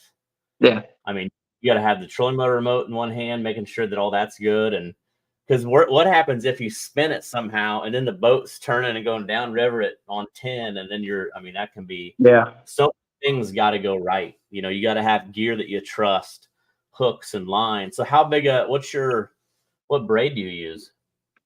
Daiwa J braid, the X Grand or whatever it is, the 8 strand, 80 pound. 80 pound. What about mono? Andy Monster, 40 pound. So 40 pound. Mm-hmm. Wow. Yeah, I feel like it has enough stretch in it. That's plenty. I mean, I'm even having a little anxiety thinking about, I mean, just knowing that fish going back down had to just be a terrible feeling. Yeah, it's you start to question components at that point. I mean, the stuff, you buy the good stuff you think is good stuff, but you don't really know, at chain swivels and your Snell, Yeah. the knot. There's so many things that can go wrong, and not to mention you're fighting an animal that does not want to come in the boat at all. And I had to chase that fish. There was times where I had the trolling motor, like you said, on 10 going upriver, trying to keep up with him, and then the next minute I'm killing the trolling motor going downriver as fast as I can. And it's just it takes a lot of things going right to get a fish like that in the boat. You get not complacent, I guess, but in that 5-minute stretch there where he was right over the edge, that we were just in that stalemate, it'd be real easy to get kind of frustrated and want to hog him in and crank the drag down a little bit and really pull on him. Man, he head shakes. That's Joey. That's the guy that picture and the fish he's holding in that picture. I took that picture. That's the guy that we helped weigh that fish. But yeah, like I said, you just kind of gotta go about it the right way, or you're gonna lose a fish like that. And that, like I said, I'm kind of surprised you're using 40 pound. Yeah, I got that from Hagen Grubbs. I watched a lot of his videos when I got into it, too, and he used 40 pound anti-monster, and so I use 40 pound anti-monster. That's 100% where that comes from. But I mean, if you get snagged and you have to break it off, it's so tough. And it has so much stretch in it. Yeah. That fish was unbelievable. So that was 105? Yeah, 105 something. And there was like a 5 pound tail. It was huge. There was like a 5 pound chunk of something that fish puked up in the live well. Because when he pulled up with that fish, he goes, my scale wouldn't read, and it goes to 110. And then when we weighed him, he was 105 something. But there was, like I said, like a 5 pound chunk of carp or whatever it was in the live well. That fish was 110 pounds when he came over the rail. I bet you. Could you imagine getting tail slapped by that thing? I'd ruin your day. I give that guy props, that Joey right there, because he was fishing. The river had jumped up and the current was damn heavy that day, and he was by himself on an anchor when that fish hit, and he was able to get that fish in the boat. That props to him. That's pretty awesome.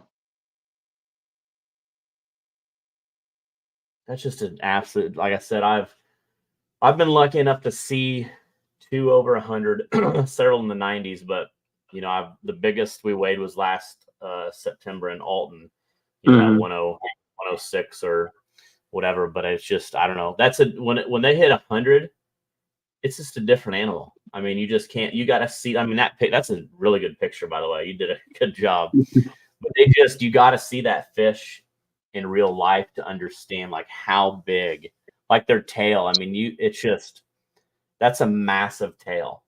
Like his fish there, it doesn't look as girthy as like my 94.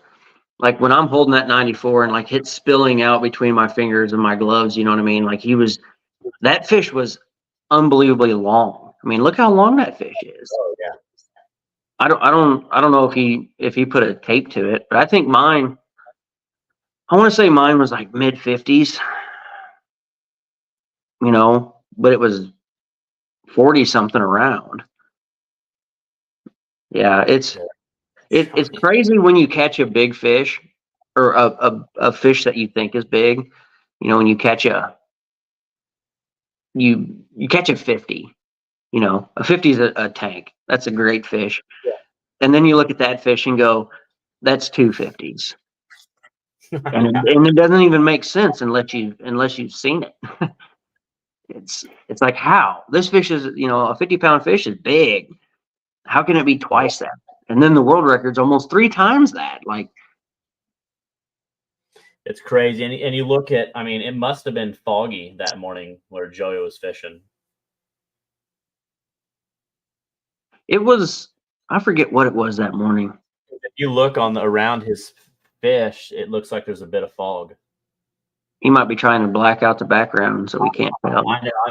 I'm just messing with you on that. Yeah. There's a bigger picture, but it looks like he's kind of Okay, yeah, I can see it now. Unfortunately for him, I know where he was when he caught it, but that's okay. He was on the Mississippi. Huh? He was on the Mississippi, right? No, that fish was on the Missouri. Oh, it was on. So you guys were just fishing close by, and then he. Yeah. So we were fishing. I had caught that 87 right in that area, and we were in that. We were actually getting ready for the Alton tournament. That would have been. When was this fish caught? What time? Before the Alton in March or September? March. Yeah. So we started going up to the Missouri in like January because I had never been up there. That was me and Nate. I'd never been up there either at he. So we started going up there. I think he was off work on Mondays. So we fished every Monday from like January 1st leading up to the tournament, trying to get some stuff figured out. And we did. We had, going into tournament day, we had a hell of a plan put together. And that's when the river came up like 7 feet or something like that, whatever it was. It was tough. And we just didn't have any clue of what to do about that. I mean, neither of us had done it long enough, which then again, I don't think a lot of people knew what to do because it was pretty slow. We only weighed 20 boats. Yeah. It was boats out of 67. Yeah. And nobody broke 100 pounds. No, I don't know that we got an actual bite all day. I think we had a fish swim into the line once or something, but I mean, all the spots that had been producing, you know, there was nothing there. And I didn't know enough about it to combat those conditions.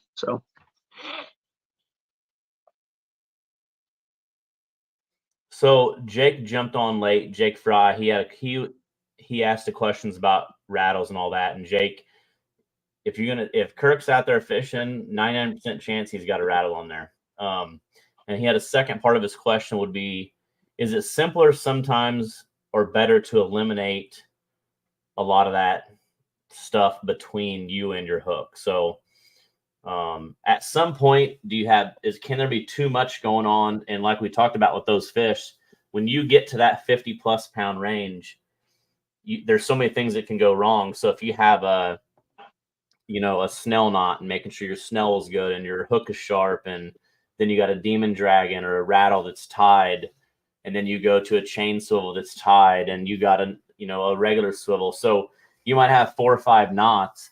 And if you get complacent and lazy and you're fishing on the same leader, and you've caught 10 fish, should you have changed it? That's where sometimes some anglers like to be simple, Yeah. But if you have confidence in your knots, like Doug said, and your terminal tackle is key. But when it's that one time, because you will not get a lot of chances to catch that 90+. Right. That one time you better make sure you didn't get lazy and you didn't have a bad knot and said, that'll do, or I should change this. I've got some fray I've been, bumping in the rock revetment, and you don't change it because it'll bite you in the butt.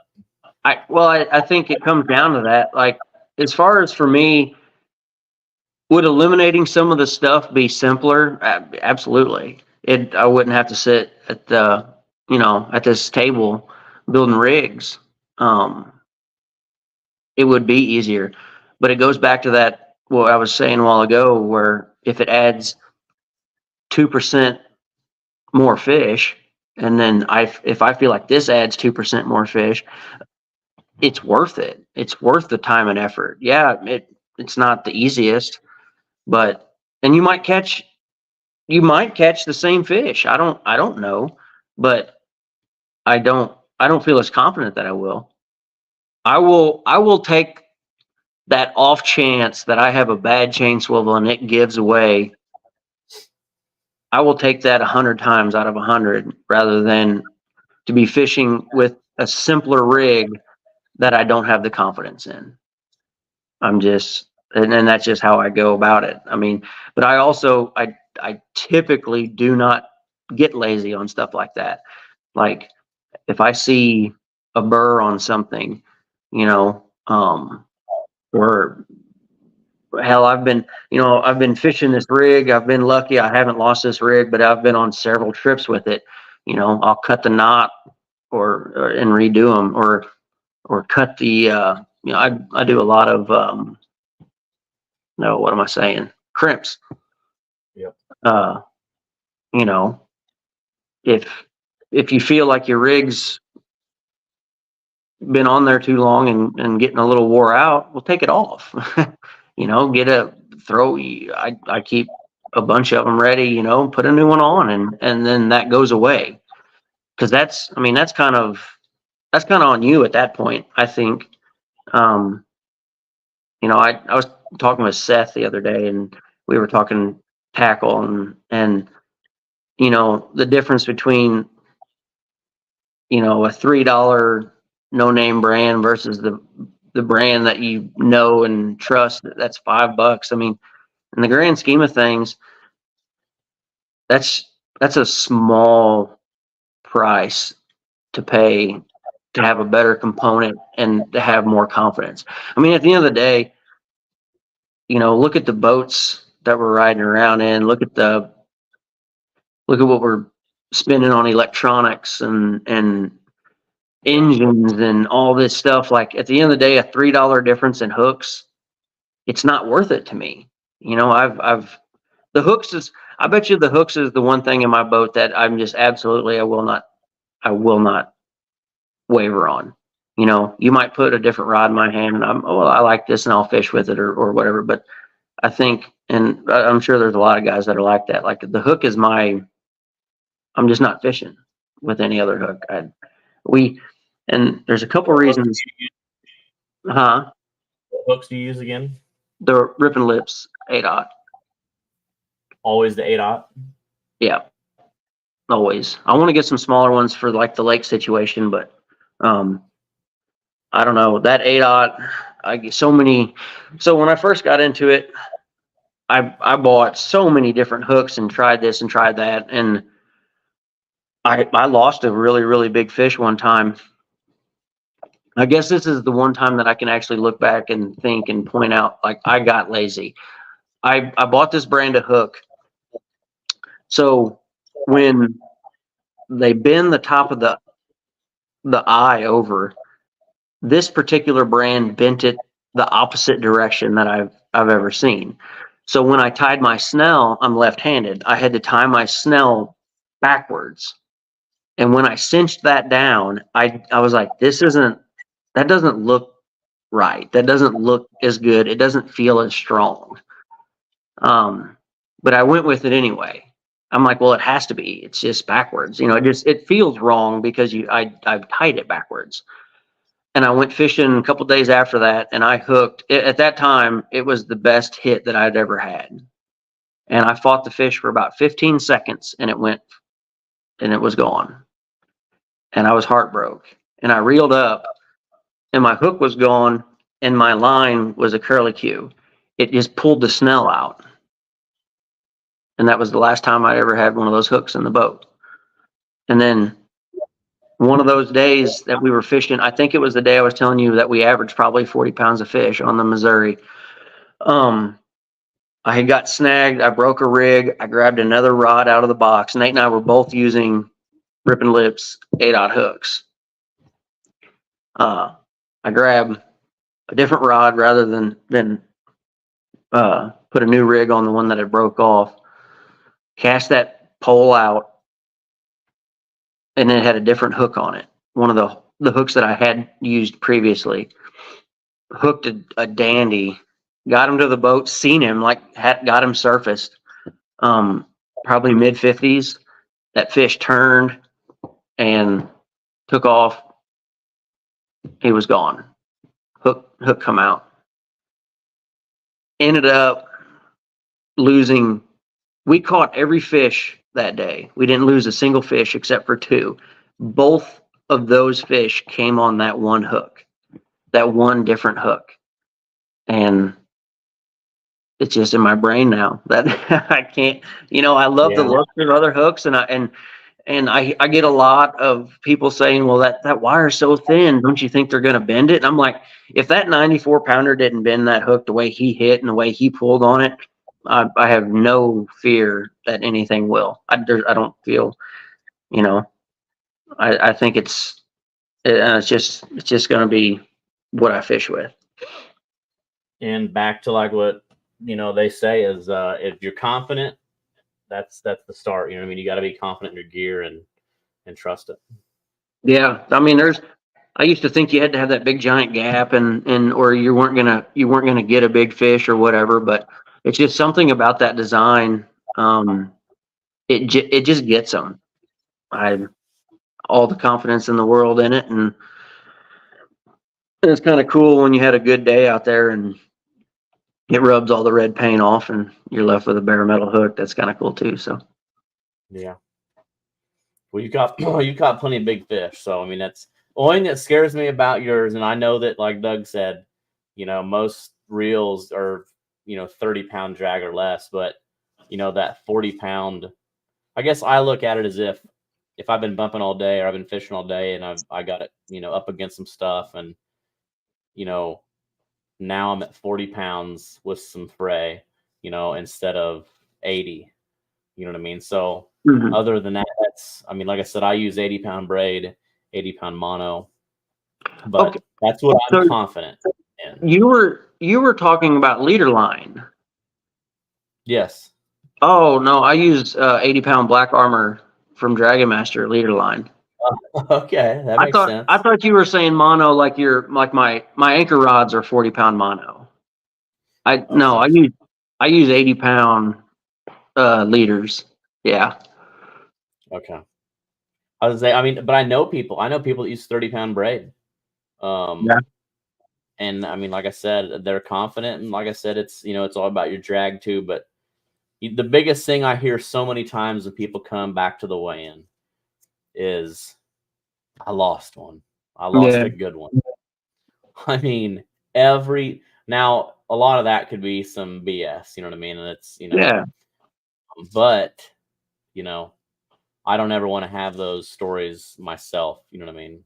Yeah. That I lost one of the boat or whatever. I think there's a lot of things that you can do there's sometimes it's just going to happen, but I think there's a lot of little things that add up to a substantial amount, that you can keep that from happening. I lost a fish. Just a couple. Well, I say I lost it. He hit really hard. I'm not going to say he was a big one. He was 30-ish, probably 40. I would guess is how he felt. And no hook set, reeled it in, and was looking at the hook. The point was bent on the hook. When we pulled up to that spot, I took a buddy along that doesn't fish much, and he baited that side. He baited the rods on that side of the boat, and I baited mine, and then I cast them all out. Well, I always check the point when I bait them, and he just didn't think to do it. That hook I would have never sent that hook off into the water if I'd have seen it. I think it's stuff like that I didn't catch it, and I should have. So, but it's a chance you take, and like I said, that's what's fun about tournament fishing is everything's got to be perfect to land that big fish. You know what I mean? Your partner, you have a Donald Moore in your boat, and he's your net man. Mm-hmm. Which I got you a hat like this. that's scary because Donald and Nate Moore, their net skills are not very good. They could use some practice, but that's a big thing. I've seen some people stab fish, you know what I mean, like right in the head and almost knock the hook out. So Yep. So you being able to do it by yourself, a 94, is impressive. In current, I had the boat, or I had the net in the water. I had kicked my crock off, and I had my foot on the net on the rail. It was a mess. All the while I'm on the phone, like, God, I hope I get him in, and I'm like, it's a giant. If I lose it now, I'm gonna be so upset. So so what's yeah, Courtney saying? What's huh? she saying on the other side when you're on the phone with her? Oh, she was like on pins and needles, like, did you get him? Did you get him? Like, she's like, what's going on? I'm like, there's no change. He's still down there, and he still won't come up, And it was fun. It was kind of cool to have. I didn't get to share it with anybody in the boat, but she was there through all of it, and then when you net him and you have him, and okay, you got it. Then you can really just smile about it, because until he's in the net, it ain't over. Like you said, you hit him with the net wrong, and you get the net wrapped up in that hook, and he throws his head the right way, and that's it. You got to see him, but you didn't get to catch him. Yeah. So I'm ready to go fishing. I am too. I hate that it gets so cold now, because this looks like this next couple weeks is going to be pretty rough. Yeah, I know. But well, me and you'll have to get out here sometime. We've been talking about it for a while, but yeah, for sure. Get the weather straightened out a little bit, yeah. and we'll go. Well, hopefully it will before Grand Lake of the Cherokees, which is our next event. February 3rd will be our second tournament of the year. And we got a big year coming up. And we just posted the points. And again, the points will be interesting this year because we have a lot more anglers chasing the points and trying to get into the championship. So I think it's going to be tough to get in for some anglers. Like I said, it's a sweet setup of different events. So a lot of anglers are going to go out of their comfort zone and go to a body of water like that they've never been to, like Lake of the Ozarks, like you, or Grand Lake of the Cherokees. And that's where I think we're going to start seeing, some people. But anglers are improving a lot. I mean, look at what you've done in 2 years. So there's a lot more competition than there was, 10 years ago, 5 years ago. Right. So I'm excited. Really. Well, it seems that there's I guess, people are going to all these different events and all these different places. I think it's, you can be a really, really good fisherman on the river and can't catch one on a lake, or vice versa. There's guys that spend all their times on the lake, and then you put them out on the Mississippi and they're lost. And man, but if you got her down pat on all the different disciplines, and that's impressive. I mean, if you can, like JT Ray, met that guy last year down at Caruthersville. He showed me, he caught that 91 down there pre-fishing, and he showed me the hook that was at least 50% open. That hook dang near straightened on him. He almost didn't catch that fish, but that guy, to do what he can do on a river and then go out here and spank us on the lake too. It's like, how are you supposed to do? Yeah, we give JT a hard time, but he's another angler. I mean, he is on it. He's traveling. He had a rough year, he had a couple rough starts. He went to Cape Girardeau and got bad gas. Mm-hmm. So barely got to fish the tournament, had a rough tournament, but what was cool about that event, and I learned about JT, is he stayed positive. Him and his son, they could have just, screw this, we're out. we had bad gas, but instead he worked around it, stayed positive, and that was awesome to see. And like I said, it's fun. When an angler's positive and can stay positive when everything goes against you. Because imagine luckily he didn't put that bad gas in his truck also. Yeah. But that's a big deal. Then a day before the tournament, you just put 50 gallons of fuel. It's all bad in your boat.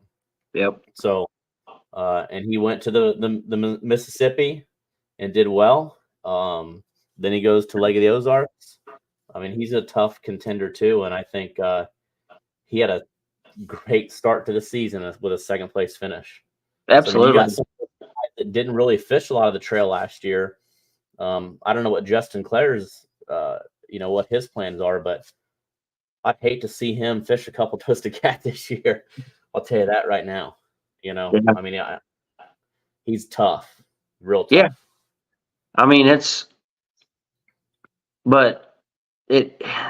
That's what adds to it. You know what I mean? Is because if you go out there and you're able to, he's such a nice guy. I had a really good conversation with him down there at Caruthersville, and he didn't keep any secrets. Like, he didn't show me his spot on the map, but he told me what he was doing. And he's like, well, here's what I've got going on, and I don't know. I kind of look at it that way, as like, it doesn't matter if I tell you what I'm doing, you still have to go out there and replicate it. Like, it's not going to hand itself to you. You still got to go out and do it. And but yeah, if a guy like that is there, you're gonna have to do something. Yeah. Justin the same way. Yeah. To go on the MRM, I think you said he got 5th, something like that, and then to go to a lake, which is it couldn't be any different, and win. Where's the weakness in that? There isn't any. So that's what cool is. 10 years ago when I started doing Twisted Cat, I could pretty much tell you the top 10 teams. It was just, you had those teams and they were just always in the top. And times have changed. There's a lot of new anglers getting involved. You know what I mean? Younger and older, and they are just, everybody's putting in the time. You know what I mean? And they're studying maps. They're watching YouTube videos. They're figuring out what rig. They're trying different rigs, like on the water. They're really putting time in, and we're starting to see that. There's a ton of good anglers out there, and like I said, I wish personally I could fish the trail just to kind of see where I, add up. So, right, I don't know. It's fun. So I can't wait to see how things play out. We just got one under our belts, so a lot of changes are going to be coming for sure. Yeah. Oh yeah, it's going to be a trip, and I'm going to enjoy every minute of it. Well, maybe not every minute, but for the majority of it, I've really come into this, and there's so many good dudes out there, that it's just a great environment to be in, and it's really given me a lot. Like the Catfish Conference, like the whole family goes, and we're all giddy about it, and we love it, and it's just given us a lot. I had a boat and then upgraded this year and got my Sea Arc, and got the Easy Cat, and we use that thing all the time. That's just where we want to be, and so this world of catfishing has given us, myself, the family, and people around me. I get all the time, now that I've kind of figured it out a little bit, it's so much fun to get to take some guys and put fish in the boat. And my buddy Tanner, him and I own archery shop together. We've been friends forever, and we're in business together, and took those guys out there this summer, and he caught I said, I think I got a bite. And I said, you'll know when you get a bite. I promise you'll know it. I said, you're hitting rocks right now. I said, when you get a bite, you'll know it. And and then all at once, bam, it hits him, and we catch some fish, and For my money, there's just nothing better. You know, a couple buddies in the boat and you had a good day. Like my buddy Lee, you know, he'll every time he fries fish, you know, he'll Captain Kirk's blue cat, you know, and send a picture of it or whatever. And uh, it's just a kind of lifestyle, really, and I love it. Yeah. That's what it's about, man. Yeah, it Well, really is. anything else you've got to add? Anybody you want to thank or call out or Call out.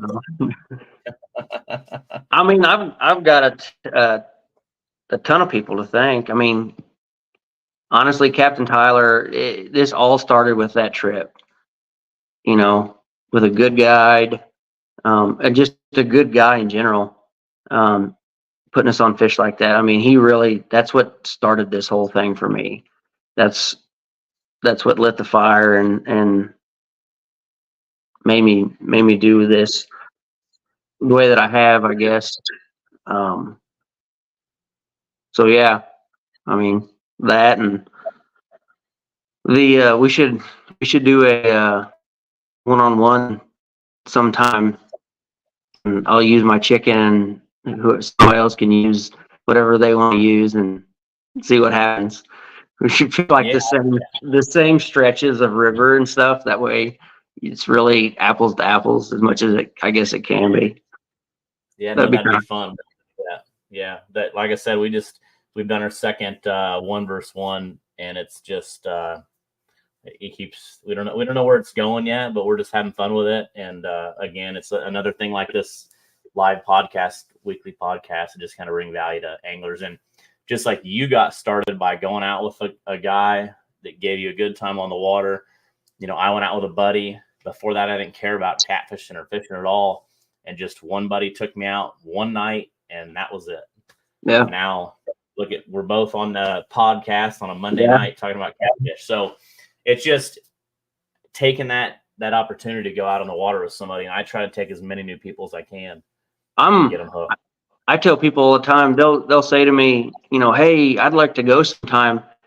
And I'm like, it's really no imposition to ask me to go along. I mean, I was like, because I'm going fishing. If you want to go get in the boat, I will 100% be happy to take you. You know what I mean? And it's like Nate, when Nate fished with you, and he won that tournament. What was that? What tournament was that he won? Fishing for Freedom, and that was so much fun because he had never been on a boat fishing before. Yeah. And you know, it's just watching him catch that. Like, we had some big flatheads that day, and the last one we caught at like the very end, and I think it was 40. And just his face, like he was just like a kid, man, on Christmas. I mean, it was awesome. So you had posted the video for, I think it was the Cape Girardeau tournament that year. That was in 22. And I commented on it. I said, if anybody would like to tournament fish, I would like to tournament fish. And Nate reached out to me, and that's how we met. And I said, okay. I said, let's meet in St. Louis, and we'll fish under the arch. Okay, so that's what we did. And we met. And he told me he didn't have a ton of experience. And I also had next to none. But when he had never bumped before, and I didn't know that. So when we get out on the boat and we pick our spot, and we're going down through there, and again, we hadn't been fishing very long at all, and I can picture it just like it was that happened today. His face when that fish took off, he was using the Ripping Lips bumping rod, and it folded it, and he's holding on for dear life. And he's like, oh my God. And it was a 40 or a 41 and hit like a train. And you know that I'm like, he's like, this is my biggest blue cat by a mile, you know, and he caught it within 5 minutes of him and I's first trip ever, you know, and it was pretty cool, You know, and that's Nate. I never met him had it not been for you and the tournaments and catfishing in general. You know, so you meet a lot of good guys and then make some really good friends. Yeah, and you know, it's funny with Nate. So after, like, we pre-fished and had a good day pre-fishing, and then we go Saturday morning and win that tournament. And when we're literally coming, like, after we're driving, we don't have a far ride to the boat ramp. He's on the internet buying like rods and gear before we even get to the boat ramp during the tournament. Like, that's when I'm saying he's all in. So I mean, that's cool. And then I remember, you know, you made a comment, and then he messaged me. Then he messaged. That's cool. You know, Yeah. that's so cool. Yeah, Nate is the most testing out theory guy I've ever met. He'll I don't know, I thought this might work. So he'll try it. And that didn't work, or it will, you know. And so yeah, it's yeah, it was kind of cool how that worked out. Yeah. No, he's a good dude. Well, man, Yes, I appreciate you very much for being on the show tonight. And the weather sucks right now, and we just got to deal with it. But I guess one thing we can look forward to is we're a few weeks away from, or less than a month away from, Grand Lake of the Cherokee in Grove, Oklahoma.